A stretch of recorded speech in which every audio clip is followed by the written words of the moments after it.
అందరికీ నమస్కారం. రక్షాబంధన్.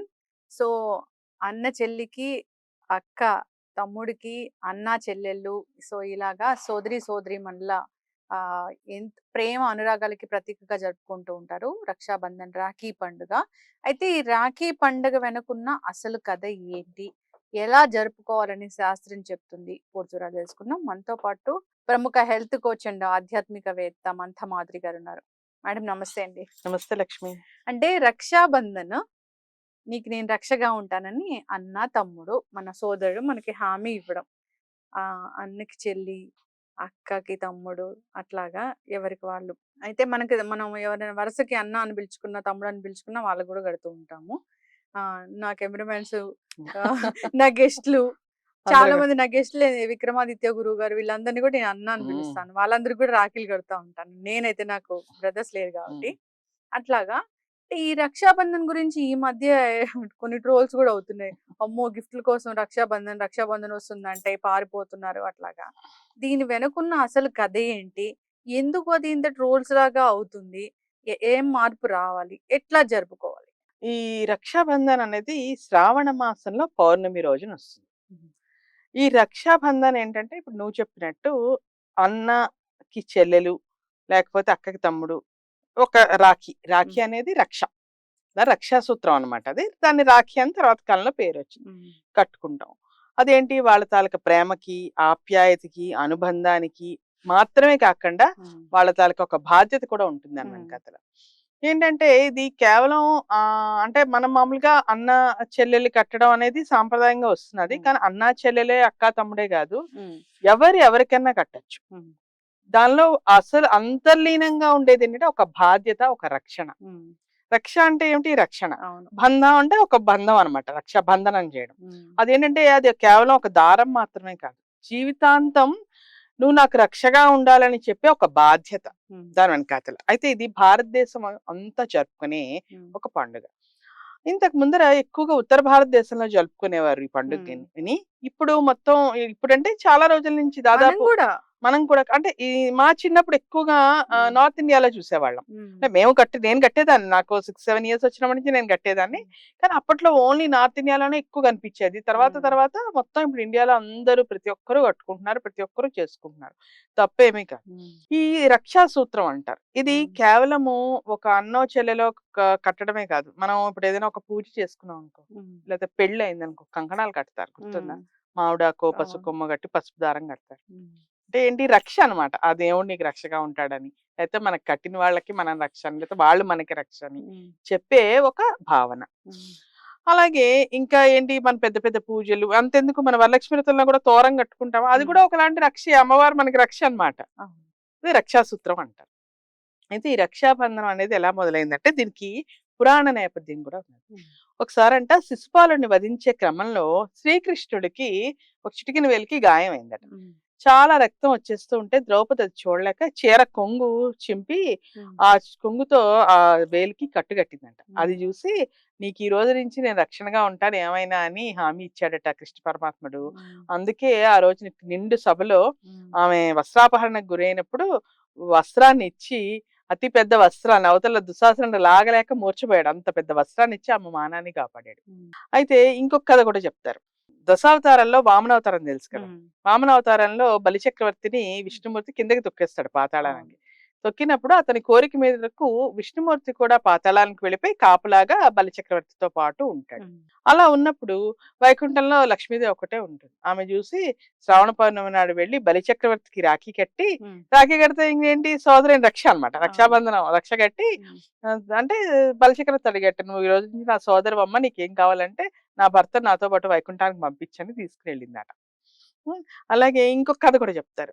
ఇంద్రుడికి దేవదానవులు యుద్ధం జరుగుతుందట. ఇంద్రుడు ఆ రాక్షసులతో యుద్ధం చేయలేక ఓడిపోతున్న సమయంలో ఇంద్రుడి భార్య సచీదేవి, ఆమెను ఇంద్రాణి అని కూడా అంటారు, ఆమె బ్రహ్మని ప్రార్థన చేసి బ్రహ్మ దగ్గర నుంచి ఒక రక్షాసూత్రం తీసుకొని తన భర్త కట్టిందట. ఆ తర్వాతే ఇంద్రుడు ఆ యుద్ధంలో విజయం చేశాడట. అంటే ఇది కేవలం అన్నా చెల్లెలే కాదు, భార్య భర్తకి కట్టచ్చు. రక్ష బేసికల్ గా అండర్లయింగ్ పాయింట్ ఏంటంటే రక్ష అన్నమాట. అందుకే మనం చూస్తే నార్త్ ఇండియాలో కొన్ని ఫ్యామిలీస్ లో వాళ్ళు ఆ అన్నతో పాటు వదినకి కూడా కడతారు. అవును, తోటికోడళ్ళు కూడా కట్టుకుంటారు. తెలంగాణలో కూడా కడతారు మేడం. అవునా? ఓకే. తెలంగాణ కొంతమంది నేను చూసాను. అలాగే పిల్లలు ఉంటారు కదా, అన్న పిల్లలు చెల్లి పిల్లలు, వాళ్ళకి కూడా కడతారు. ఒకవేళ చెల్లెలు లేదనుకో, చెల్లెలు కూతురు కట్టచ్చు మేనమావకి. అక్క లేదనుకో, అక్కయ్య పిల్లలు కట్టచ్చు. అలా అందరూ ఒకళ్ళకొకళ్ళు కట్టుకునేది. ఇదేమి అంటే రక్ష బేసికల్ గా దీనికి ఏంటంటే రక్షణ, ఒక బాధ్యత అని. అంటే పరస్పరం ఒకళ్ళొకళ్ళు గౌరవించుకోవాలని, ఒకళ్ళకి వాళ్ళిద్దరి మధ్యలో ఉన్న అనుబంధం గాని, లేకపోతే ఆప్యాయత గాని, అది కేవలం ఒక రోజు 2 రోజులు కాదు, జీవితాంతం మన బాధ్యతని గుర్తు చేస్తూ ఉంటుంది. అలాగే మన తాలూకా వాళ్ళ అనుబంధానికి గుర్తు ఎక్కడున్నా ఎలా చేసినా.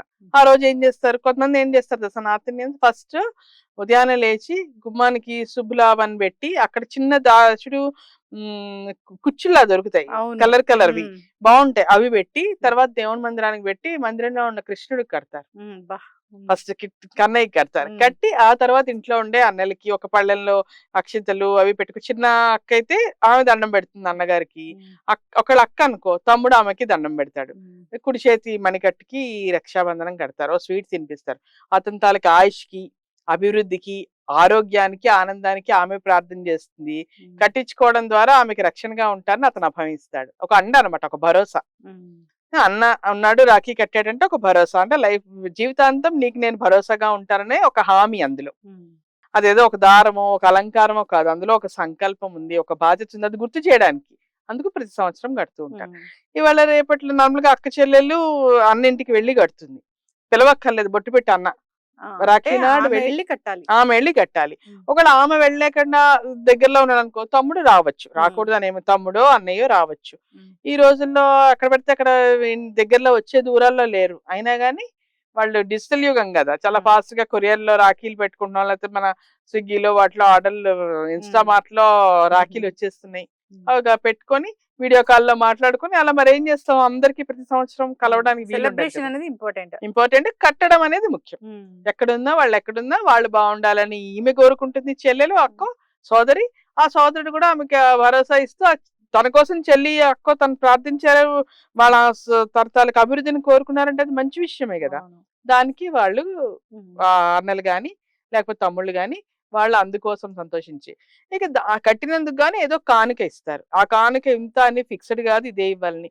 నువ్వు చెప్పినట్టు ఇప్పుడు పిచ్చి పిచ్చి ట్రోల్స్ అన్ని వస్తున్నాయి, అంత ఇయ్యకపోతే చెల్లి ఊరుకోదు, అక్క ఊరుకోదు అని. అట్లాంటివి ఏమీ లేదమ్మా. అమ్మో రక్షాబంధన్ వస్తుంది అంతేకాదు మేడం, ఇది ఈ ట్రోల్స్ వస్తున్నాయేమో వీటిని మామూలుగా తీసి పడేస్తాం కానీ ఎవరంతా ఫాలో అవ్వరు. కానీ నిజంగానే కొన్ని ఫ్యామిలీస్ చూస్తే గనక, నేను లాస్ట్ టైం ఈ రక్షాబంధన్ ఇంటర్వ్యూ చేసినప్పుడు కింద చాలా మంది కామెంట్స్ రాశారు, నిజంగానే మేము మా అన్నకి రాఖీ కట్టి ఒక 7-8 ఏళ్ళు అయింది, మేము అక్కడికి వెళ్ళలేకపోతున్నాము, గ్యాప్ వచ్చేసింది చాలా అట్లాగా.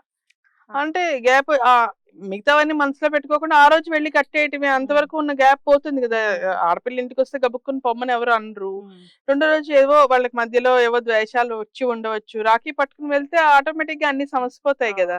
రాఖీ పట్టుకుని వాళ్ళ కోసము, వాళ్ళ శ్రేయస్సు కోసము చెల్లెలో అక్క రాఖీ పట్టుకుని వాళ్ళ ఇంటికి వెళ్ళింది అనుకో, కావాలని ఎవరు నువ్వు కట్టద్దు అనరు. ఇంకా అది కూడా అన్నారంటే వాళ్ళు మనం ఏం చేయలేం, ఆ దేవుడే మార్చాలి. అవును.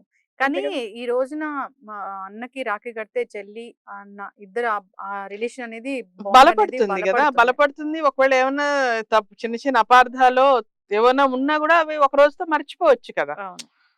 అవి మనసులో పెట్టుకొని సంవత్సరాల తరబడి ఉండకుండా ఒక రాఖీతోనే దాన్ని మర్చిపోయేలా చేయొచ్చు కదా. ఈ శ్రావణ పూర్ణిమ రోజే జరుపుకోవాలి, శ్రావణ పౌర్ణమి రోజు చేస్తారు రాఖీ పండుగ. అలాగే ఇంకా చెప్పాలంటే RSS తెలుసా నీకు, రాష్ట్రీయ స్వయం సేవక్ సంఘ్, వాళ్ళు మొత్తం అందులో ఉన్న సంఘ సేవకులందరూ కూడా కట్టుకుంటారు. ఆ సేవకులందరూ, ఎందుకంటే ఇది ఇప్పుడు మా అన్న నన్ను రక్షించాలి, మీ తమ్ముడు నేను రక్షించాలని మాత్రమే కాదు, సమాజంలో ఒకళ్ళకొకరు రక్షణగా ఉండాలి అనుకుంటూ ఆ సేవకులందరూ ఒకరికొకరు కట్టుకుంటారు. వాళ్ళు ఏం చెప్పుకుంటారు, ఇప్పుడు ఇంటి వరకే కదా రాఖీ అనేది, మనం ఏంటి మన ఇంట్లో చేసుకుంటాం, లేదు అంటే వరసయ్య పిన్ని కొడుకులో కజిన్స్ కి వచ్చి దూరం వాళ్ళకో కడతాం, లేదంటే సోదరుడిగా ఇప్పుడు నువ్వు చెప్పావు చూడు, అట్లా సోదరుడిగా భావించే వాళ్ళందరికీ కట్టచ్చు. వీళ్ళు కాకుండా ఇంకా వాళ్ళు ఏంటంటే సమాజం ఇంకా పెంచుతారనమాట. ఒక ఇల్లు లేకపోతే ఒక ఊరు లేకపోతే ఒక కాలనీయే కాకుండా మొత్తం సమాజం అంతా ఇప్పుడు అందరూ అదేంటంటే బేసికల్ గా మనుషుల మధ్య ఐక్యతని బంధాన్ని పెంచుతుంది ఈ పండుగ. వాళ్ళు ఏంటి ఒకరికొకరు కట్టుకుంటారు అంటే ఏంటి మనం ఒకరికొకరు రక్షగా ఉన్నాం అనుకో, ఇద్దరు సామరస్యంగా ఐక్యతతో ఉంటే అలా మొత్తం అందరూ సమాజం అంతా ఐక్యతతో ఉంటే దేశానికి రక్ష కదా అది. సో ఎప్పుడైనా ఒకళ్ళు ఉండే కంటే నీకు అండగానో భరోసాగానో ఇంకొకళ్ళు ఉన్నారంటే చాలా మంచి విషయం కదా అది. ఇంకా ఈ శ్రావణ పౌర్ణమి నాడు ఇంకొక విశిష్టత ఏమిటంటే జంధ్యాల పౌర్ణమి అంటారు, వినే ఉంటాం. జంధ్యం అంటే కొన్ని వర్ణాలలో ఉపనయన సంస్కారం అనేది ఉంటుంది. వాళ్ళు జంధ్యం అనే ఒక తెల్లటి దారపోగు వేసుకుంటారు. అది మార్చుకునే రోజు, అందుకే దంధ్యాల పౌర్ణమి అంటారు. ఆ రోజు అది మార్చుకుంటారు. అంటే కొన్నిసార్లు మురికి అయిపోయినవి, మకిలి అయిపోయినవి, లేకపోతే జీర్ణం అయిపోయినవి ఉంటాయి కదా. మామూలు అప్పుడు మార్చుకోవచ్చు, ఎప్పుడు కావాలంటే అప్పుడు రోజు ఏదో వాళ్ళకి ఉంటుంది ఒక పద్ధతి, ఒక తిథి చూసి ఒక వారం చూసి. కాకుండా ఈ రోజు కంపల్సరీగా మార్చుకుంటారు అనమాట. దానికి ఆ మార్చుకునే దానికి ఒక పద్ధతి ఉంటుంది, ఉపాకర్మ అంటారు. ఒక మంత్రాలు, ఒక రకమైన విధి విధానం ఎలా పెడితే అలా తీసేసి మనం బట్టలు మార్చుకున్నట్టు కాకుండా ఒక రకమైన విధి విధానం ఉంటుంది, ఉపాకర్మ అంటారు. అలా మార్చుకుంటారు. ఎందుకని ఆ రోజట అలా మార్చుకున్నప్పుడు వాళ్ళు గాయత్రి దేవికి మంత్రం చదువుతూ గాయత్రి ధ్యానం చేస్తారు 108 సార్లు ఎంతో. అలా చేసినది ఒక 108 సార్లు చేస్తే అది కొన్ని కోట్ల రెట్లు ఫలితాన్ని ఇస్తుందట. తద్వారా గాయత్రి ఆరాధన కూడా విశేషమైన ఫలితాలు ఇస్తుందని చెప్తారు. సో అందుకు ఆ రోజు చేసేది కూడా అది ఈ శ్రావణ పౌర్ణమి. ఆ రకంగా శ్రావణ పౌర్ణమి కూడా చాలా విశిష్టమైనది. ఇంకా మూడోది ఏంటి, హయగ్రీవ జయంతి. హయగ్రీవుడు అనేది మనం జ్ఞాన ప్రదాత కింద చెప్తాం. విష్ణుమూర్తి తాలూకు అవతారమే హయగ్రీవ స్వామి. ఎందుకంటే మధుకైటబులు అని ఇద్దరు రాక్షసులు ఉండేవారట. వాళ్ళేమో వేదాలను దొంగిలించి పట్టుకుపోతే ఈ స్వామి, హయం అంటే గుర్రం, గ్రీవం అంటే మెడ. గుర్రంలా అంటే శరీరం అంతా మానవుడిలా ఉంటుంది, ఒక మెడ ముఖం మాత్రం గుర్రంలా ఉంటాయి. హయగ్రీవ స్వామి అలా ఉంటారనమాట. ఆ అవతారంలో ఈ మధుకైటవులు అనే రాక్షసుల్ని సంహారం చేసి ఈ వేదాల్ని రక్షించి తద్వారా బ్రహ్మకు అందించారని, తద్వారా మానవాళికి వేదాలు గట్రా దొరికాయని చెప్తారు. ఈ హయగ్రీవ స్వామిని పూజించడము, అర్చించడం ద్వారా జ్ఞానము, బుద్ధి, విద్య, వాక్శక్తి, తర్వాత స్మరణ, ఇలాంటివన్నీ కూడా రావాలంటే హయగ్రీవుడికి ఆరాధించడం చాలా అవసరమని చెప్తారు. ఆ హయగ్రీవ జయంతి కూడా ఈ శ్రావణ పౌర్ణమి నాడే. ఇన్ని రకాలుగా మనం చెప్తాం కదా, జ్ఞానానందకరం దేవం, నిర్మల స్ఫటికాకృతి, ఆధారం సర్వ విద్యానాం హయగ్రీవం ఉపాస్మహే అనే మంత్రాన్ని చదవడం, తెల్లటి పువ్వులు, తర్వాత తులసి దళాలతో స్వామిని అర్చించడం. ఆ హయగ్రీవ స్వామి ఏంటంటే 4 చేతుల్లో, 2 చేతుల్లోనేమో శంకు చక్రాలు, ఒక చేతిలో వేదాలు, ఒక చేతిలో జపమాల పట్టుకొని వామభాగంలో శ్రీ మహాలక్ష్మిని కలిగి ఉంటారనమాట. అతన్ని ఆరాధించడం ద్వారా ఈ తాలూకా పిల్లల్లో, ముఖ్యంగా పిల్లలకి ఈ చదువు గట్రా బాగా రావడం కోసమని ఈ హయగ్రీవ ఆరాధన చేయమని చెప్తారు. ఈ హయగ్రీవుని ఆరాధించడం ద్వారా పిల్లల్లో బుద్ధి, చదువు, మేధస్సు, ఏకాగ్రత వంటివి పెరుగుతాయని నమ్ముతారు. సో మన హిందూ సంస్కృతిలో మొత్తం భారతదేశం అంతా కూడా శ్రావణ పౌర్ణమి ఏదో రకంగా విశిష్టంగా జరుపుకుంటుంది. అందులో ప్రత్యేకమైనది రక్షాబంధన్. ఆ తర్వాత చాలా మంది హయగ్రీవుడి పూజ కూడా చేస్తారు. తర్వాత ఈ ఉపనయన సంస్కారము, యజ్ఞోపవీతము కలిగి ఉన్న వాళ్ళందరూ జంధ్యాల పౌర్ణమి చేసుకుంటారు. సో ఈ రకంగా ఏంటంటే శ్రావణ పౌర్ణమికి మన భారతీయ సంస్కృతిలో ఇంకా చెప్పాలంటే ఒక మన అంటే చరిత్రలో కూడా కొన్ని ఆధారాలు ఉన్నాయి. మన మేవార్ రాణి కర్ణావతట హుమయూన్‌కి రాఖీ పంపించిందంట. మతాలకు అతీతంగా ఆ రక్షాబంధనాన్ని అతను కట్టుకొని సోదరుడిగా తన సైన్యాన్ని పంపించి ఒక రకమైన రక్షణ కల్పించారని చరిత్రక ఆధారాలు ఉన్నాయి. సో ఈ రకంగా ఈ రోజు నిన్నటిది కాదు, పురాణ కాలం నుంచి కూడా ఈ రక్షాబంధన్ అనేది భారతీయ సంస్కృతిలో విశేషమైన స్థానాన్ని కలిగి ఉంది. అంతేకాదు ప్రజలందరూ కూడా ఈ తాలూకా అంటే ఇప్పుడు ఈ రక్షాబంధనం కట్టుకోవడం వలన ఏదైతే సంబంధ బాంధవ్యాలు ఉన్నాయో అవి నానాటికి పెంపొంది వాళ్ళ అనుబంధం అంతా కలకాలం ఉండేలాగా చేసే ఒక ముఖ్యమైన పండగ ఈ పౌర్ణమి, రాఖీ పౌర్ణమి అని చెప్పాలి. అంటే ఏ టైం లోపు కట్టాలి అట్లా ఏమైనా ఉందా ఈ రోజు? అంటే నార్మల్ గా ఉదయాన్నే కడతారు, పౌర్ణమి తిథి ఉండాలి. రాత్రి పౌర్ణమి కాకుండా కొన్నిసార్లు అంటే పౌర్ణమి లేట్ గా స్టార్ట్ అవుతుంది కదా, అప్పుడు ఏం చేస్తారంటే ఈవినింగ్ కడతారు, లేదా అంటే మార్నింగ్ ఉంటే మార్నింగ్ కడతారు. ఆ తర్వాత ఏంటంటే ముఖ్యంగా ఎక్కువ మార్నింగ్ టైంలో కడతారు. దుర్ముహూర్తాలు, వర్జ్యాలు ఇలాంటివి ఏవో ఉంటాయో అవి చూసి అవి కాకుండా కట్టుకుంటారు. కొన్నిసార్లు భద్రయోగం అని ఏదో వస్తూ ఉంటుంది, అది మన పండితులు పురోహితులు వాళ్ళు చెప్తారు. ఉమ్. భద్రయోగం ఉన్నప్పుడు కట్టద్దు అంటారు. ఉమ్. అలాంటి సమయంలో కట్టరు. హారతి ఇచ్చి హారతి తిలకం పెట్టి సోదరుడికి హారతి ఇచ్చి నోట్లో ఒక రక్షాబంధనం కట్టి నోట్లో స్వీట్ పెట్టి, చిన్నవాడైతే అతను ఈమెకి నమస్కరిస్తాడు, పెద్దవాడైతే ఈమె అతనికి నమస్కరిస్తుంది, అక్షింతలు వేస్తుంది. ఉమ్. ఇంక ఫ్యామిలీ అంతా కలుస్తారు ఆ రోజు. అందరూ కలవడము చక్కగా అని ఇంకా ఇద్దరు ముగ్గురు అక్క చెల్లెలు ఉన్నారనుకో, అందరూ ఒక చోటు చేరి, లేకపోతే ఇద్దరు ముగ్గురు అన్నదమ్ములు ఉన్నారనుకో, వాళ్ళందరూ అక్క ఇంటికో చెల్లి ఇంటికో రావటము. కాబట్టి ఇవాళ రేపు మరి డిజిటల్ యుగంలో ఉన్నాం, కొన్ని కొన్ని మరి ఇన్విటబుల్ సిచ్యుయేషన్స్ ఉంటాయి. వాళ్ళ అమెరికాలోనే అవును, ఉంటారు, మీ బాబు అమెరికాలో ఉన్నాడు, మా అమ్మాయి మా ఇక్కడ ఉంది. మీ అమ్మాయి ఏమో మరి ఇండియాలో. ఇలాగా సో రాఖీ ఏమో పంపించేసి ముందు కొరియర్ లో ఉమ్. ఆ రోజు నువ్వు ఎవరో అక్కడ చెల్లెల్లా భావించే వ్యక్తి ఉంటే కట్టించుకోవడం, లేకపోతే వాళ్ళది వాళ్ళే కట్టేసుకొని వీడియో కాల్ ఫెసిలిటీ ఒకటి ఉంది కదా, సో వీడియో కాల్ లో చూసుకొని ఉమ్. రాఖీ అయిపోయింది అనిపించింది. ఈవెన్ మా తమ్ముడు కూడా సింగపూర్ లో ఉంటాడు, ఉమ్. ఇంకో తమ్ముడు బొంబేలో ఉంటాడు. బొంబే తమ్ముడు అప్పుడప్పుడు వస్తాడు, కానీ సింగపూర్ తమ్ముడు నేను రాఖీ కలిసి చాలా రోజులైంది. నేను పంపించేస్తే అక్కడ తను వాళ్ళ ఫ్రెండ్స్ ఎవరో ఉంటారు కదా, ఆమె ఒక సిస్టర్ లాంటి అమ్మాయి చేత కట్టించుకొని నాకు చూపిస్తాడు అనమాట. ఉమ్. అబ్బా, అదే సంతోషం. మరి ఏం అంత చేస్తాం, రెస్పెక్ట్ ఇచ్చినా సరిపోతుంది. చాలు అదే. కానీ చాలా మంది దగ్గర దగ్గర ఉండి కూడా ఆ రోజు కూడా అవాయిడ్ చేస్తున్న వాళ్ళని చూస్తూ ఆ, ఉన్నాము. అంటే జరుగుతూ ఉన్నాయి, అసలు జరగట్లేదు అనకూడదు అవును. కానీ. అంటే అటు అన్ని ఉంటాయి కదా, అన్ని ఆ. రకాలు ఉంటాయి. కాకపోతే ఒకటి అలా మనస్పర్ధలు ఉన్న వాళ్ళు కనీసం ఈ రోజు రాఖీ పట్టుకుని వెళ్తే సగం తీరిపోతాయి కదా, అవును. ఎంతకాలం ఉంటాయి ఉమ్. అలాంటివన్నీ. సో ఆ ఊరికినే దేశాలు పెంచుకొని దూరం అయిపోయే కంటే చిన్న జీవితం ఎందుకు ఆయన వాళ్ళతో తగులు. ఉమ్. సో ఆ రోజు ఒక రాఖీ పట్టుకుని వెళ్ళి కట్టేస్తే ఇంక తర్వాత కాస్త కూర్చొని బద్ద మాట్లాడుకుంటే శత్రువులుగా అయిపోతుంది కదా. మారిపోతారు కదా మేడం ఆ. ఒక్కొక్కసారి, ఏ ప్రాపర్టీస్ కోసమో వాటి ఆ కోసమో లైట్ కొన్ని ఇళ్లలో తీసుకోవాలి. ప్రతి అంటే ఏదో కూర్చుని మాట్లాడుకొని ఉమ్. పరిష్కరించుకోవాలి, గాని మనకంత మనస్పర్ధలు పెట్టుకొని విడిపోవడం అంత మంచిది కాదు. మరి అంటే ఎవరి ఫీలింగ్స్ వాళ్ళవి కదా, అందరికీ మనం ఉమ్. చెప్పలేము. బట్ కాకపోతే అన్న అంటే అన్నే, చెల్లి అంటే చెల్లి అంటే చెల్లె. చెల్లి, ఇంకొకళ్ళు అవ్వరు కదా, ఆ అన్నదమ్ములు ఆ అక్క చెల్లెళ్ళు అన్నాళ్ళు కలిసి పెరిగారు కదా. కలిసి పెరుగుతారు, ఒకే అమ్మ నాన్న ఉమ్. దగ్గరికి పుట్టి కలిసి కొన్ని సంవత్సరాలు పెరుగుతారు. ఒక చిన్న మాట కోసం వేరైపోవడం మళ్ళీ అలా అంటే అవుతారు. నువ్వు చెప్పినట్టు అన్న అని పిలిచేవాళ్ళు, చెల్లి అని పిలిచేవాళ్ళు చాలా మంది ఉంటారు. అందులో మనకి ఇక్కడ ఏంటంటే అన్న అనేది రెగ్యులర్ యూసేజ్. ఉమ్. తెలంగాణలో అందరినీ ఉమ్. మనం గబుక్కుని అన్న అనే పిలుస్తాము. ఉమ్. కానీ నిజంగా సొంత అన్నో సొంత తమ్ముడో ఉంటే ఆ ఇది వేరు కదా, ఫీలింగ్ వేరు కదా. చక్కగా చెప్పారు మ్యామ్.